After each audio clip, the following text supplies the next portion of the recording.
quede así en pie. Amén. Para leer la palabra de Dios. Perdón. En honor de nuestro amado Señor y de su palabra, Aleluya. quiero invitarle que vayamos a la Escritura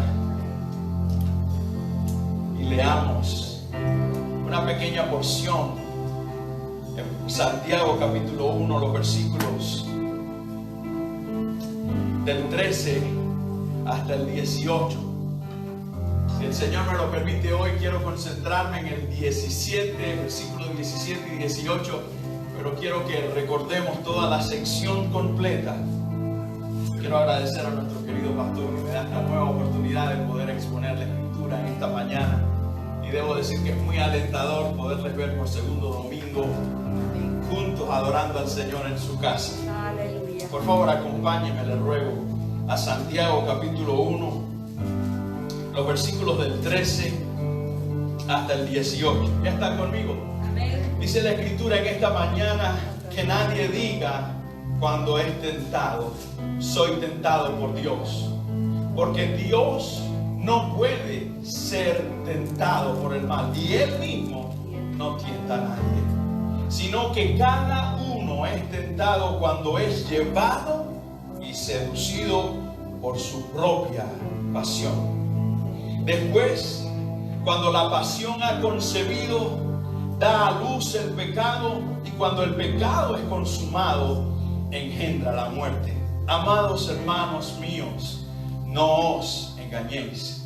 Toda buena dádiva y todo don perfecto viene de lo alto, desciende del Padre de las luces, con el cual no hay cambio ni sombra de variación.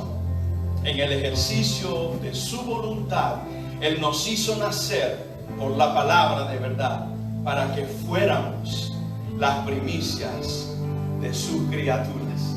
Vamos a orar. Padre, te damos tantas gracias en esta mañana, porque por segundo domingo nos podemos unir físicamente para adorarte en tu casa. Cuán alentado es mi corazón al ver a mis hermanos, al ver su familia, al saber que en tu fidelidad, en tu amor, en tu compasión, tú nos has guardado en este tiempo, y en ti está nuestra confianza. Pero también quiero rogarte por nuestros amados hermanos que han preferido quedarse en casa.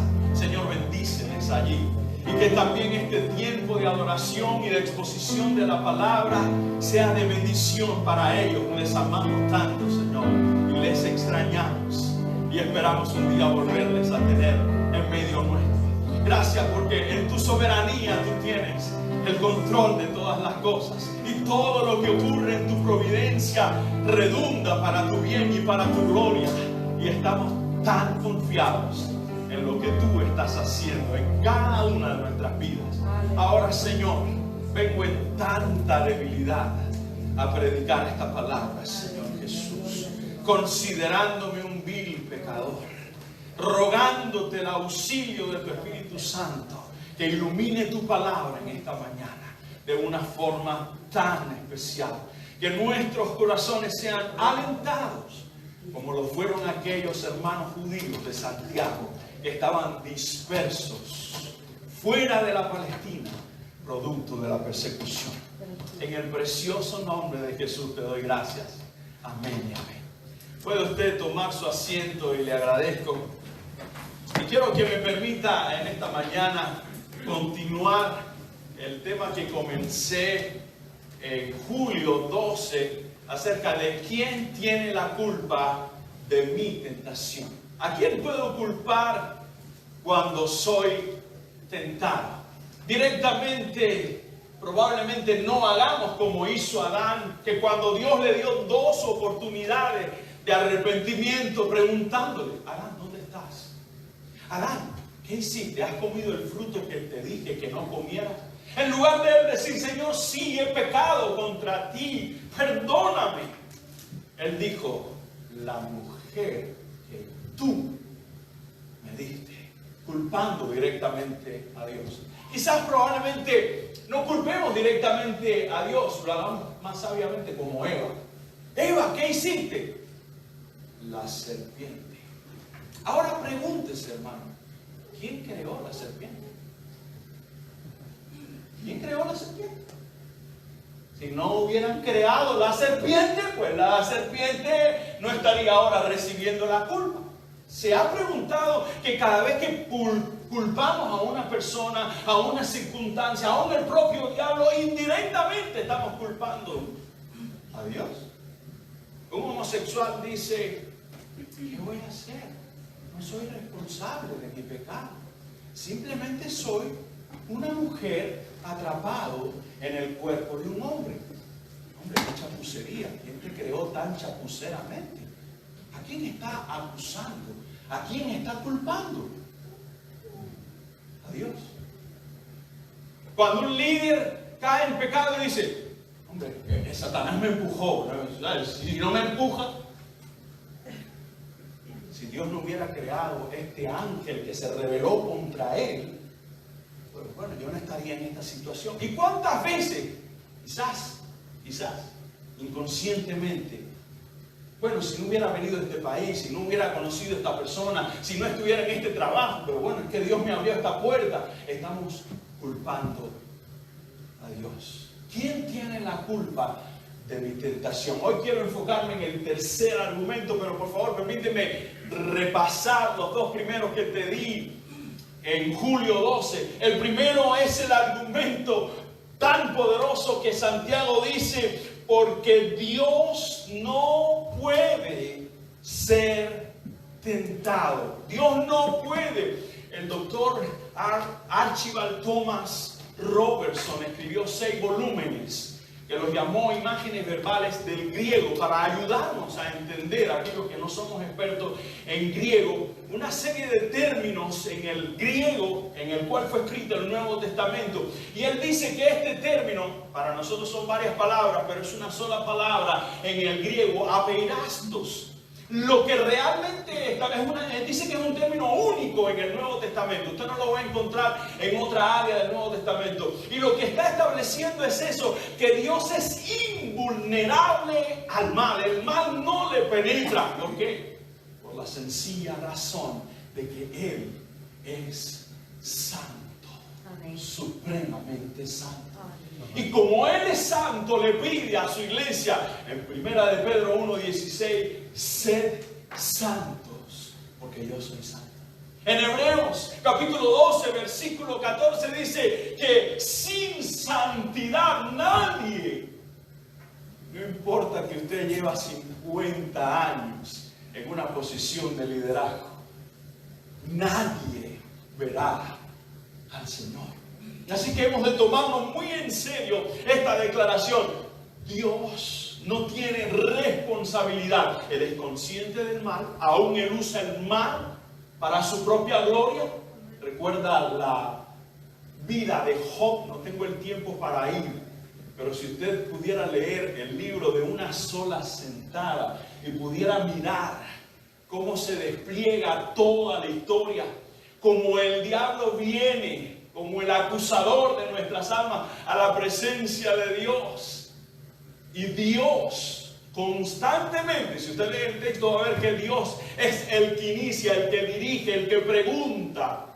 Y quiero especificar esto porque hay algunos cristianos que piensan que a veces Dios gana y otras veces el diablo gana. Y hermano, debe saber usted que el diablo nunca gana. Él no es el rey del infierno.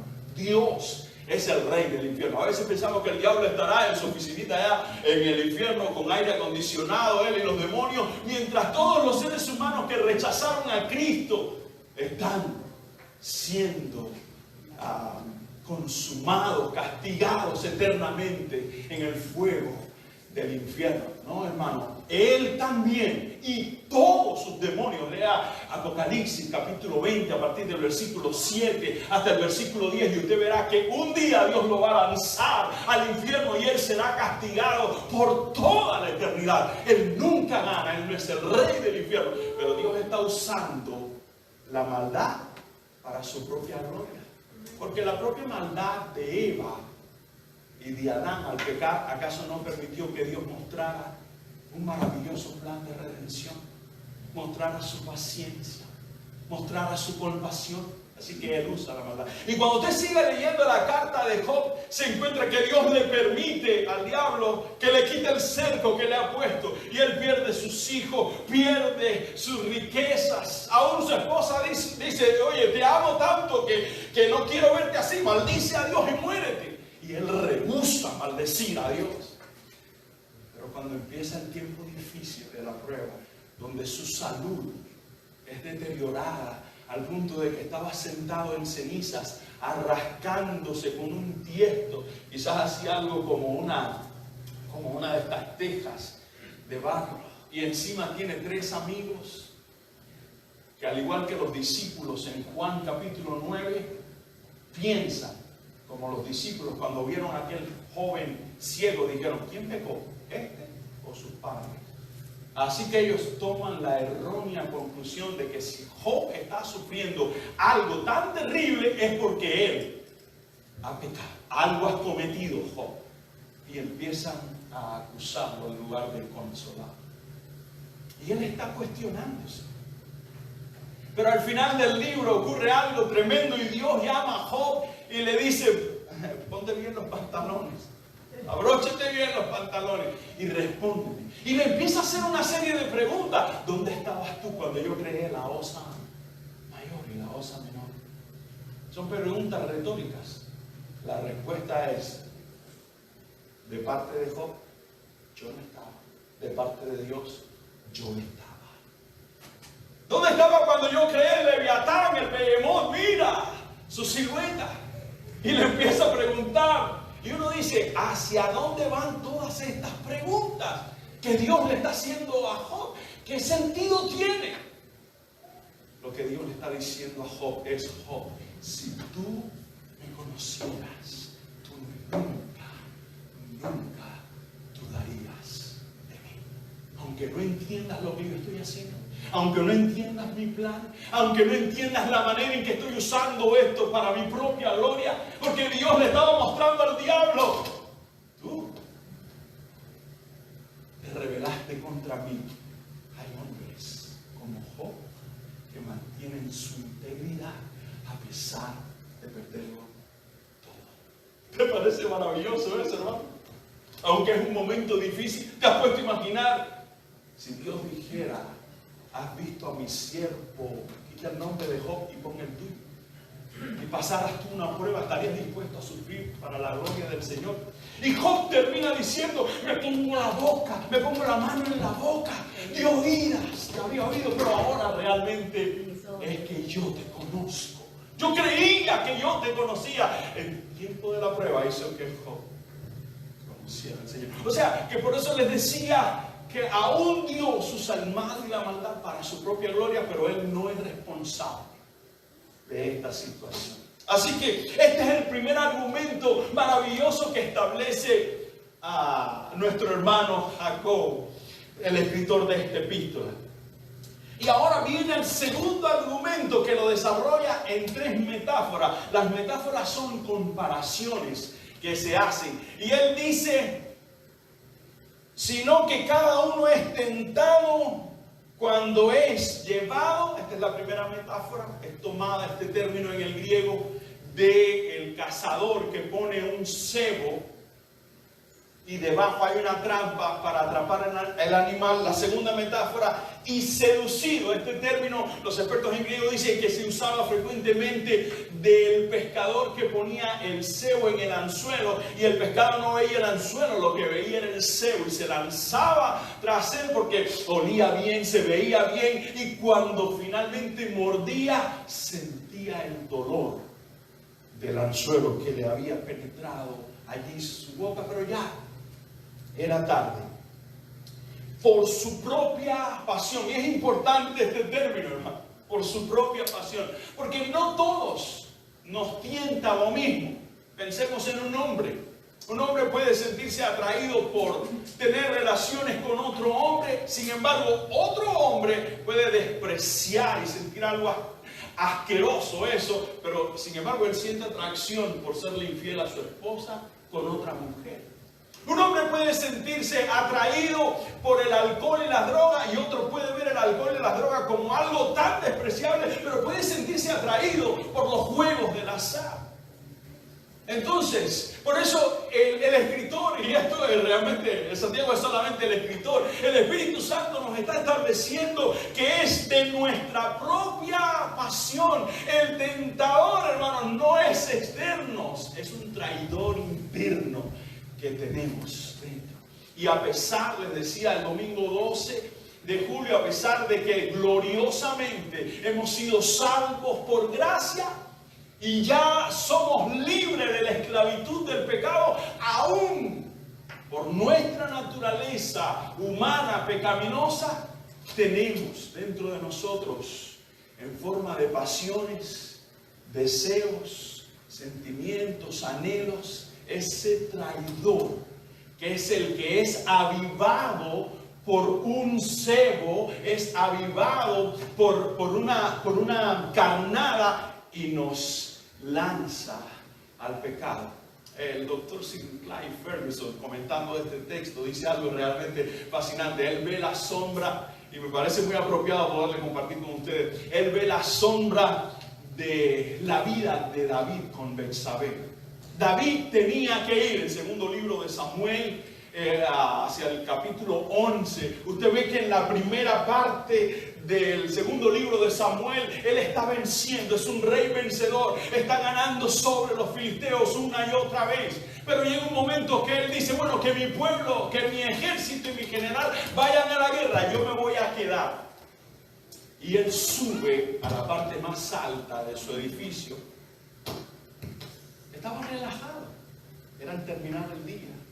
Ya hice mis labores, mis deberes, la gente, el ejército lo tengo por allá, he delegado todas mis funciones, ahora estoy aquí. Y dice que ve a Betsabé. ¿Vio el cebo? ¿Vio la carnada? ¿No dice la escritura que Betsabé era una ancianita de 110 años? Porque probablemente David hubiera dicho, abuelita, por favor, corre la cortina o cierra la ventana. Mi madre, me voy, en otra ocasión subo a la azotea. Qué vergüenza me da. Pero era una joven hermosa. Y empezó el deseo. Santiago nos habla de la descripción, de la progresión de la tentación, cómo el deseo empieza en la emoción. Dice, cuando el pecado, si sigue leyendo en el versículo 15, después cuando la pasión ha concebido, ese es el momento que viene ese deseo. Da luz al pecado ya cuando pasa la mente y él dice, wow, me vendría bien una noche de pasión con esta muchacha. ¿Quién se va a enterar? Hombre, una sola noche, no voy a permanecer con ella. Tengo otro predicador que me está haciendo la competencia aquí. Simplemente voy a estar una noche con ella. Esto va a ser algo, una carita al aire, decimos, en la pequeña isla del Caribe donde yo nací. Todo va a pasar rápido, esto no es nada. Y él se empieza a justificar, soy el rey, me lo merezco, yo puedo, soy el rey. Y no fue que le mandó un ramo de tulipanes negros importados de Holanda, con una caja de bombones Ferrero Rocher importados de España a la joven para conquistarla. No, tráigamelo. Tampoco la escritura dice que Betsabé a gritos perdió la voz, perdió sus uñas, arañando a esos soldados de David que le estaban llevando. No dice nada de eso. No dice que abofeteó a David.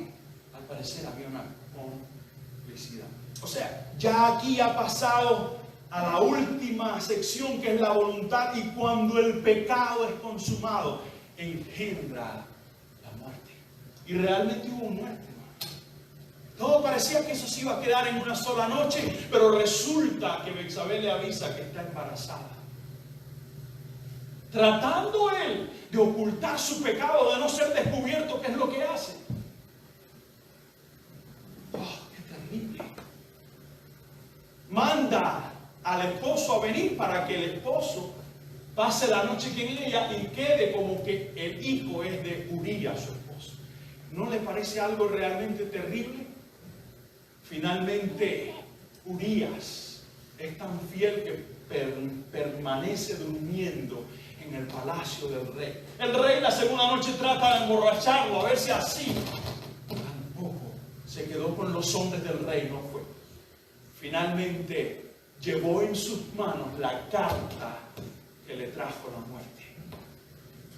Y el general Joab lo puso allí en obediencia al rey, en la primera línea de batalla. Lo dejaron solo. Y el rey muere. Urías, muere el niño que venía en camino, y usted sigue mirando. Sigue realmente la muerte. Amnón viola a la hija de David, Tamar. Como David, como padre, no tomó ninguna acción en favor de Tamar. Su hermano Absalón mata a Amnón. Absalón se rebela en contra de David y es muerto. Y usted ve a partir del capítulo 12 de Segunda de Samuel, de la destrucción, la caída del rey David. Porque el pecado engendra la muerte. Qué preciosa advertencia tenemos nosotros, hermanos, de saber que lo más pronto que podamos resistir al pecado. Si cuando vino ese deseo a la vida de David, él hubiera recordado, y seguro que lo recordó, pero trató de acallarlo, que en alguna parte de su palacio, en alguna columna del palacio, estaba escrito el 10º mandamiento, los 10 mandamientos, pero el 10º mandamiento que dice: no codiciarás ni la casa de tu prójimo, ni la mujer de tu prójimo, ni el esclavo de tu prójimo, ni las bestias y animales de tu prójimo. No codiciarás, David. Y rápidamente él hubiera resistido ese pecado, él no hubiera caído en la tentación. Pero él prefirió no resistirlo y termina, como dice este texto, cuando la pasión ha concebido, da luz del pecado, y cuando el pecado es consumado, engendra la muerte. Amados hermanos míos, no os engañéis. Y ahora, hermano, parecería que estos dos últimos versículos no tienen nada que ver con los anteriores. Pero yo, estudiando este texto, le decía a mi esposa: he llorado, me he reído, ha sido tremendo por ver la manera tan magistral que el Espíritu Santo termina esta sección. Realmente es fascinante, es fabuloso, hermano. Porque el Espíritu Santo lo que hace es decir: si el pecado trae muerte, Dios dará vida a través de una dádiva buena, que es un don perfecto. ¿Cuál es esa dádiva buena? ¿Cuál es ese don perfecto? Nos lo muestra en el verso 18. La vida nueva, es su vida en nosotros. Y yo decía: wow, si realmente amamos al Espíritu Santo, estudiaremos la palabra con detenimiento. ¡Qué maravilla! Permíteme explicarle el texto, hermano. Dice: toda buena dádiva y todo don perfecto viene de lo alto. La dádiva habla del dador, que da dádivas. El don es lo que se da, es el regalo que se da. Viene del Padre de las luces. Esto era un título que para los judíos a los cuales Santiago le estaba escribiendo, no olvide que él le está escribiendo a sus hermanos judíos que están dispersos fuera de la Palestina. Son judíos que están transicionando del antiguo pacto al nuevo pacto. Han puesto su confianza ahora ya no en las ceremonias de los distintos corderos y machos cabríos, sino han puesto su confianza únicamente en el cordero que quita el pecado del mundo, y es Jesucristo. Y ellos se están viendo presionados en cuanto a su fe. Y yo decía: ¿qué podría estar pasando? Porque Santiago no nos lo dice. Quizás ellos se sintieron tentados a robar para comer y pensaron: si Dios no nos hubiera metido en este problema, no estaríamos ahora en esta tentación. Y por eso le tiene que escribir. No sabemos, hermano, y agradecemos no saber, porque nos permite que nosotros también, como cristianos en el siglo XXI, podamos tomar esta palabra y asimilarlo para nosotros. Toda buena dádiva y todo don perfecto viene del Padre de las luces. Era una expresión judía para hablar del Creador, porque Él creó las luces. En el Génesis usted ve que Él creó el sol, la luna, las estrellas. Y sigue diciendo: con el cual no hay cambio ni sombra de variación. Las luces que Dios ha creado nos identifican el día y la noche. En el día tenemos el sol, en la noche tenemos la luna, aunque nosotros en este tiempo de verano quizás nos gustaría mantener la luz del sol un poquito más de tiempo, pero no podemos. Tenemos que saber que nuestro planeta Tierra, el sol no deja de brillar, pero nuestro planeta no deja de moverse y tiene un movimiento de rotación sobre su eje y de su traslación, y hasta que no vuelve al sol, usted no vuelve a ver la luz del sol. La luna no tiene luz propia, ella realmente lo que hace es reflejar la luz del sol. Así que todas estas luces tienen variaciones, pero Dios no cambia. Él es el mismo, dice el escritor de Hebreo, ayer, hoy y por los siglos. Y esta es una de las perfecciones de Dios que me fascina, su inmutabilidad. Yo cambio, tú cambias, las circunstancias cambian, las naciones cambian, nuestros hijos cambian, pero Él nunca cambia. Y a Él sea toda la gloria por esto. Así que Él dice que Él no cambia, y este Dios que no cambia, en el verso 18, y esto es fascinante, hermano, y el reloj va tan rápido. Dice, en el ejercicio de su voluntad, Él nos hizo nacer. Por favor, permítame desglosarle este tercer argumento. El primero, les dije, es el argumento, llamémosle el argumento de la santidad de Dios. Él no tienta a nadie. Y Él no es responsable por el mal. El segundo argumento, les dije que era el argumento de las tres metáforas. La metáfora del cazador, del pescador y del parto. Y ahora en esa misma dirección de la metáfora del parto, Santiago está diciendo, así como el pecado engendra la muerte, Dios engendra vida en el ejercicio de su voluntad. Y permíteme desglosarte esto, hermano. La palabra en el griego, boulomai, realmente significa mucho más que un deseo. Por ejemplo, este es un ejemplo, no es que tengo el deseo ahora, pero digamos que yo le digo, hermano, tengo un deseo de tomarme un cafecito cubano, un expreso de estos corticos, pero bien fuerte. Me esperarían 5 minutitos, tengo una cafetera italiana que en 3 minutos lo hago. Me esperarían 5 minutitos, hermano. Voy a ir a la cocina, lo hago, me lo tomo y regreso inmediatamente. Bueno, es el tiempo de la predicación, me diría el pastor. Perdóneme, pastor, por incluirlo en este ejemplo. Es el tiempo de la predicación, Daniel, no de tomar café. En primer lugar. En segundo lugar, amorosamente nos han dicho que no pasemos a otras áreas del edificio, incluyendo la cocina. O sea, que yo puedo tener el deseo, pero no puedo ejercer mi voluntad para hacer que el café esté en mis manos y me lo pueda tomar. ¿Entendió el ejemplo, hermano? O sea, no es lo mismo que usted tiene un deseo, pero hay impedimentos para que usted lleve a cabo ese deseo. La palabra boulomai lo que significa es que no es simplemente un deseo, es que Él lo va a hacer. Él lo va a hacer, hermano. Y es fascinante porque dice, en el ejercicio de su voluntad, Él nos hizo nacer. Y esto es maravilloso, hermano. Permíteme mostrarte algunos textos. ¿Por qué tendría Dios que hacernos nacer? ¿Acaso no estamos vivos, hermano? Piensa por un momento. ¿Por qué tiene Dios que hacernos nacer? ¿Me quieres acompañar a Efesios, por favor, te ruego? Si vienes conmigo a Efesios capítulo 2, el versículo 1. Dice la Escritura. Agradezco a los hermanos que pusieron esta agüita para mí, hermano. Gracias.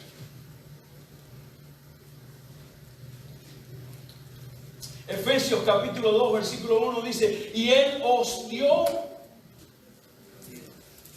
vida a vosotros que estabais en coma, en cuidados intensivos. ¿Dice así la palabra? No dice que estábamos en coma.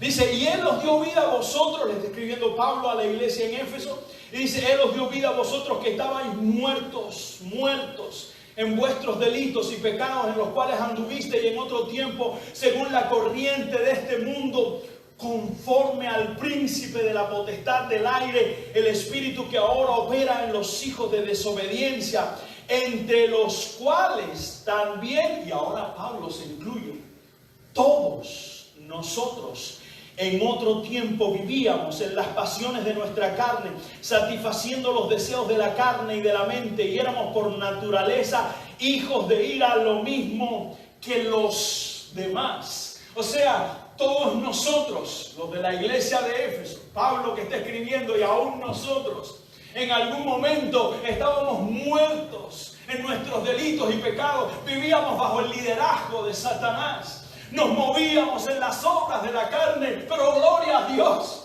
por este versículo 4 que dice, pero Dios, aleluya, que es rico en misericordia por causa del gran amor con que nos amó, aun cuando estábamos, y vuelve a enfatizar, no estábamos en terapia intensiva, no estábamos en coma, en cuidados intensivos, cuando estábamos muertos en nuestros delitos, nos dio, ¿qué cosa?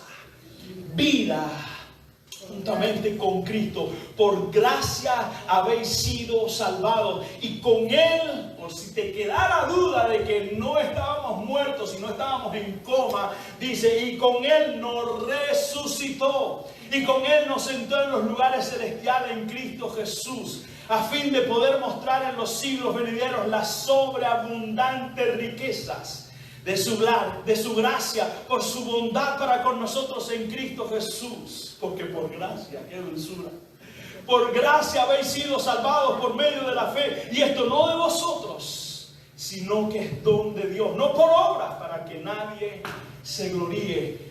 Algunos cristianos creen que la salvación se parece a una persona que está en terapia intensiva, en cuidados intensivos, y va la enfermera ahí hasta la cama. Él está en coma, pero todavía está vivo, está muy grave, pero está vivo, y viene ahí con el medicamento y dice, bueno, si te tomas el medicamento vas a vivir, si no te tomas el medicamento vas a morir.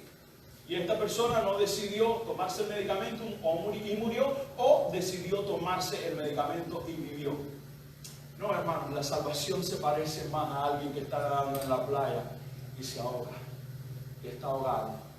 Y cuando sacan su cuerpo de la playa y lo llevan hasta la arena, está completamente muerto. Pero viene Dios y hace un boca a boca, una de estas terapias de resucitación, y la persona vuelve a la vida. A eso se parece más la salvación que al primer ejemplo que les puse. Estábamos muertos, hermanos. ¿Quieren más? Romanos capítulo 3.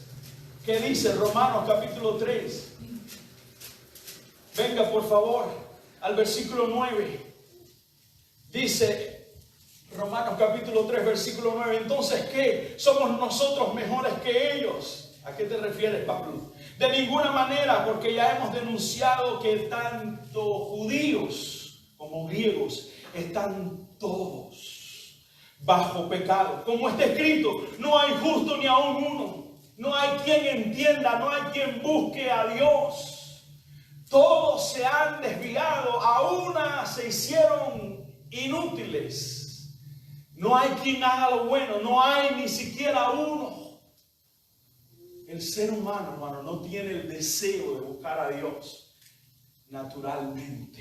Tiene que ocurrir algo. Sigue diciendo el verso 13, sepulcro abierto es su garganta. Y esto no se refiere al mal aliento que tenemos por las mañanas cuando nos levantamos, que no queremos hablar de cerca a nuestras amadas esposas o a nuestras personas queridas, queremos alejarnos de ellos. No se refiere a eso, no. Es peor. Dice sepulcro. O sea, está comparando el cuerpo de esta persona. Él hiere a persona muerta. Sepulcro abierto es su garganta. Engañan de continuo con su lengua. Veneno de serpientes hay bajo sus labios. Llena está su boca de maldición y amargura. Y en favor del tiempo no voy a seguir leyendo el texto. Pero esa es la razón. ¿Quiere venir conmigo?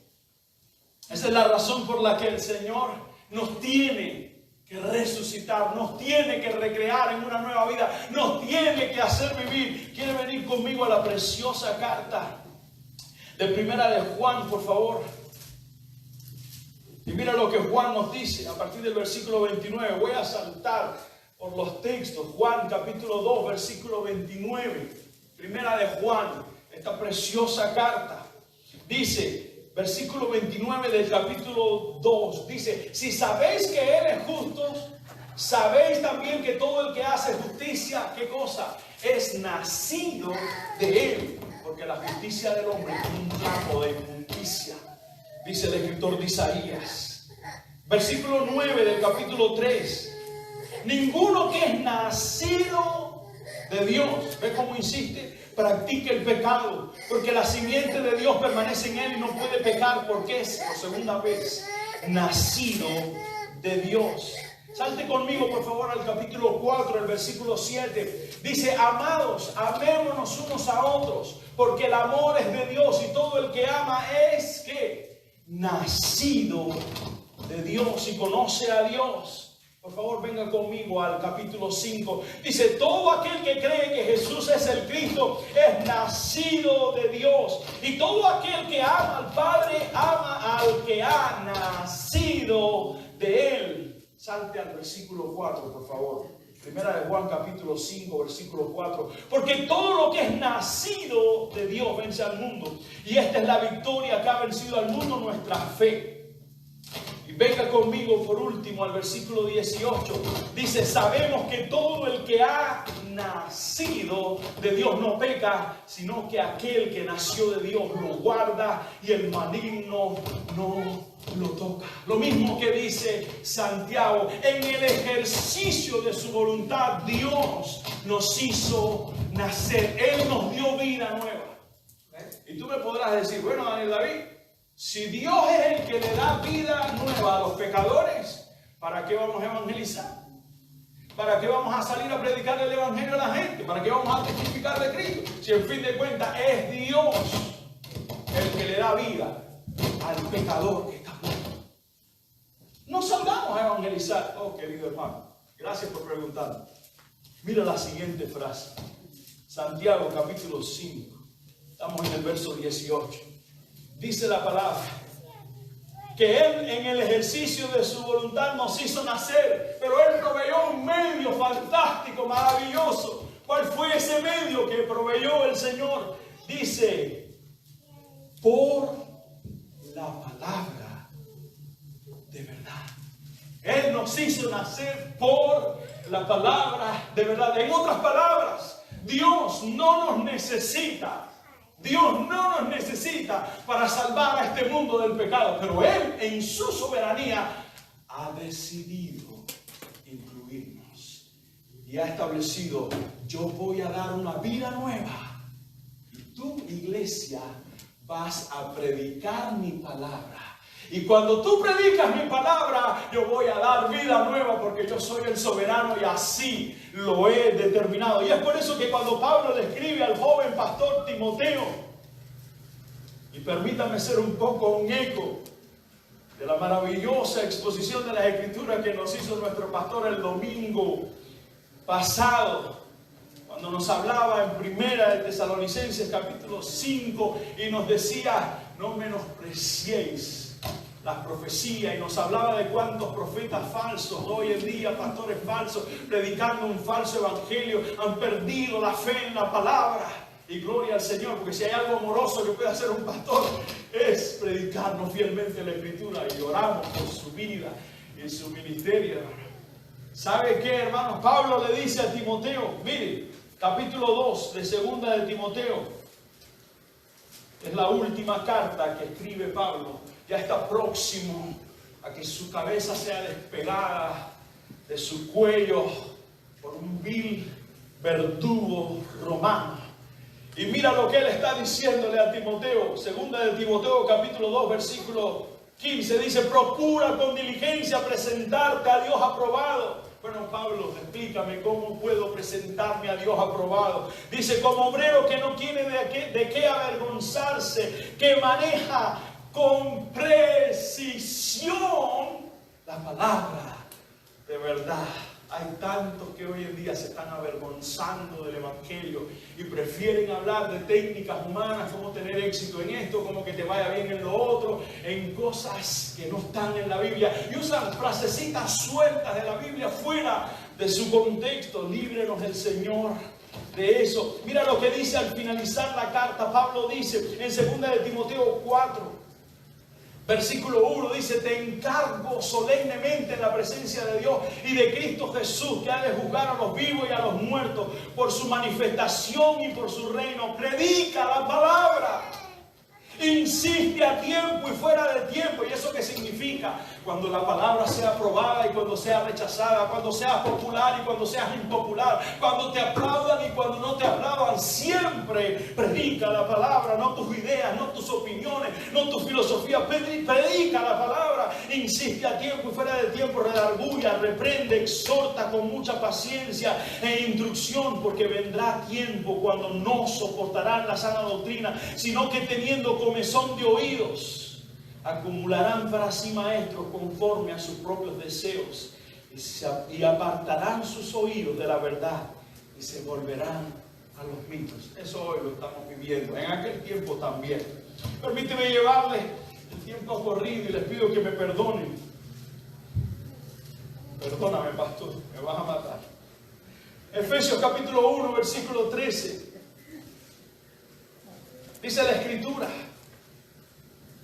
Efesios capítulo 1, versículo 13: en él también vosotros, después de escuchar el mensaje ¿de qué? De la verdad, el evangelio de vuestra salvación, y habiendo creído fuisteis sellados en él con el Espíritu Santo de la promesa. En otras palabras, hermanos, en un sentido amplio y general, palabra de verdad, o sea, es la Escritura completamente, pero en un sentido más específico es la predicación también del evangelio. Por eso Dios dice: voy a salvar, voy a traer vida nueva, voy a traer regeneración, pero tú predica la palabra, tú predica el evangelio. Y termina este texto, no hay tiempo para más, con una expresión tan alentadora, hermanos. ¿Con qué propósito, Señor, haces esto? ¿Con qué propósito traes vida nueva a nosotros? ¿Con qué propósito nos haces nacer? ¿Con qué propósito? Dice, para que seamos, para que fuéramos, ¿qué? Las primicias de sus criaturas. No tengo tiempo, hermanos, para ir al Antiguo Testamento y mostrarte lo que dice acerca de las primicias. Simplemente te voy a decir que las primicias no eran más que cuando un campesino cosechaba, sembraba, los primeros frutos que recibía de la cosecha, que por lo general eran los mejores, él debía hacer un acto de fe y apartarlo para el Señor. ¿Por qué? Muchos granjeros tienen, tanto hoy en día como en aquel entonces, tienen la costumbre de los primeros frutos que cosechan, guardarlos. ¿Por qué? Porque si viene una plaga, viene algún ciclón, viene alguna situación, alguna calamidad, y él pierde el resto de la cosecha, por lo menos guardó la semilla para la siguiente cosecha de su propio campo. Entonces el Señor le dice al pueblo: mira, haz un acto de fe y tráeme los primeros frutos. Dame lo primero y dame lo mejor. Ahora, usando esa misma figura, recuerden que él está hablando a judíos que conocen perfectamente que era una primicia. Yo tengo que explicarlo aquí porque hay una distancia de historia, cultura, de años, de idioma, y por eso que necesito explicárselo. Pero ellos sabían lo que era una primicia, y le dice: para que fuésemos las primicias de sus criaturas. En un sentido específico podría ser, bueno, los judíos fueron los primeros salvos. Los primeros salvos. Cuando se estableció la primera iglesia en Jerusalén, era una iglesia de judíos. La segunda iglesia fue una iglesia de gentiles en Antioquía de Siria. Así que en un sentido, los judíos, los primeros que fueron salvos en esa iglesia de Jerusalén, eran las primicias de las criaturas de Dios. Pero en un sentido general, toda persona que ha venido a Cristo es la primicia de una creación mayor que Dios va a hacer. No tengo el tiempo ahora para ir a 2 de Pedro capítulo 3 del versículo 10 al 13. Lo puedes leer en casa. 2 de Pedro capítulo 3 del versículo 10 al 13, hermano, donde se nos habla que este globo terráqueo, este universo así como lo vemos, va a ser destruido por fuego, porque Dios está preparando una nueva creación, está preparando cielos nuevos y tierra nueva para sus criaturas que ha salvado. Entonces, en ese sentido, y esto es muy alentador, el Señor en el ejercicio de su voluntad nos ha hecho nacer por la palabra para que nosotros seamos la primicia. O sea, nosotros hemos sido esta primera creación de una creación maravillosa que Él va a recrear, porque va a ser un cielo nuevo y una tierra nueva para aquellas personas a las cuales Él les hizo nacer. ¿No le parece tan alentador? Y tan alentador para estos judíos que lo habían perdido todo, que su vida era tan insegura, que no sabía qué iba a pasar el día de mañana, sabiendo que de ninguna manera podemos culpar a Dios por nuestro pecado. Hay un traidor interno en forma de pasión, en forma de deseo, de anhelo, porque Él lo que hace es ponernos su vida santa en medio nuestro. Vamos a orar. Y le pido, pastor, perdóneme, le pido, hermano, perdóneme porque me he tomado más del tiempo. Señor, gracias. Estoy tan alentado con tu palabra. Cuán dulce eres, Señor. Eres tan paciente, Señor Jesús. A pesar de que pecamos de tantas maneras contra ti, Señor, ofendemos tu nombre. Señor, tú eres tan paciente con nosotros. Gracias por salvarnos por gracia, no nos merecemos. Gracias porque tu Espíritu Santo nos recreó, nos dio esta vida nueva. Y entonces por eso tuvimos la fe para creer, para confiar en ti, para venir en arrepentimiento, para ver la belleza de Cristo y ver la fealdad de nuestra maldad y nuestro pecado. Gracias por esta resurrección hermosa que hiciste, Señor. Éramos hijos de ira,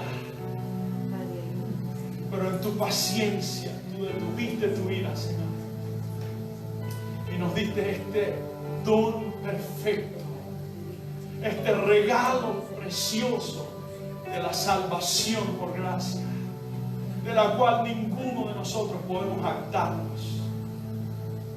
Gracias, Señor Jesús. Ayúdanos a salir de aquí a testificarle a este mundo. ¿Cómo oirán si no hay quien les predique? Tú nos dices a través de Romanos capítulo 10, ¿cómo vendrán? Hermosos son los pies de los que anuncian la paz. Señor, te ruego por nuestros hijos, sálvales. Que como padres les testifiquemos de la verdad, de la hermosura de Cristo. Y mientras lo hacemos, veamos tu Espíritu Santo traer vida por gracia a ellos, Señor. Que como familia nos lancemos a nuestros amigos, a nuestros vecinos, a nuestros compañeros de trabajo, a predicar, Señor. Y mientras lo hacemos, veamos que tú das vida en el ejercicio de tu voluntad. Señor, somos vasijas de barro, feas, rompibles, que podemos ser sustituidas y cambiadas. Pero tenemos este tesoro en nuestras manos. Andamos en ti, Señor. Auxílianos y ayúdanos a vivir en santidad para tu gloria. En el nombre de Jesús. Amén. Amén. Dios les bendiga. Amén. Gloria a tu